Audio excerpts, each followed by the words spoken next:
वीरपुर के राजा धर्मवीर अपनी न्यायप्रियता और वीरता के लिए प्रसिद्ध थे। उनकी एकमात्र पुत्री राजकुमारी तारा अपने रूप, विद्वता और वीरता के लिए जानी जाती थी।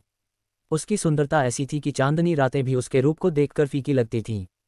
तारा को संगीत, शस्त्र विद्या और कला में पारंगत होने का गर्व था। अर्जुन का आगमन। दूर के राज्य विजयगढ़ में अर्जुन नामक एक युवा योद्धा रहता था। वह अपने बल, साहस और बुद्धिमत्ता के लिए प्रसिद्ध था। एक दिन अर्जुन ने वीरपुर के एक यात्री से राजकुमारी तारा की कहानियां सुनी।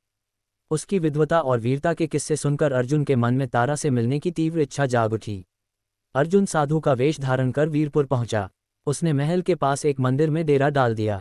प्रतिदिन तारा उस मंदिर में पूजा करने जाती थी। अर्जुन के रूप और तपस्वी वेश पर तारा का ध्यान गया। दोनों के बीच मौन संवाद शुरू हुआ।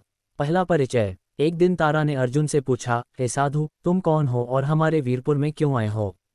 अर्जुन ने उत्तर दिया, मैं एक भिक्षुक हूँ, लेकिन मेरा मन तुम्हारे रूप, विद्या और साहस से प्रभावित है। जब तक तुम्हें अपना जीवन साथी नहीं बनाऊंगा, मेरी साधना अधूरी रहेगी।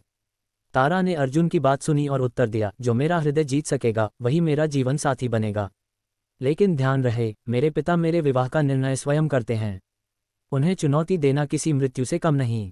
युद्ध और प्रेम। राजा धर्मवीर को जब ये बात पता चली तो उन्होंने अर्जुन को चुनौती दी, यदि तुम मेरी बेटी का हकदार बनना चाहते हो तो अपनी वीरता और निष्ठा साबित करो। अर्जुन ने वीरपुर के सबसे कठिन युद्ध प्रतियोगिताओं में हिस्सा लिया। उसने अपनी बुद्धिमत्ता, साहस और सामरिक कौशल से सभी प्रतियोगिताओं में विजय प्राप्त की। राजा धर्मवीर ने अर्जुन की परीक्षा लेने के लिए एक आखिरी चुनौती दी। उन्होंने अर्जुन से कहा, तुम्हें एक रात जंगल में मेरे दुश्मनों के बीच गुजारनी होगी। यदि जीवित लौट आए तो तुम मेरे दामाद बनने के योग्य हो। अर्जुन ने साहस के साथ इस चुनौती को स्वीकार किया। उसने अपनी रणनीति और युद्ध कौशल से जंगल के दुश्मनों को हरा दिया। अर्जुन की वीरता देखकर राजा धर्मवीर ने उसे स्वीकार कर लिया।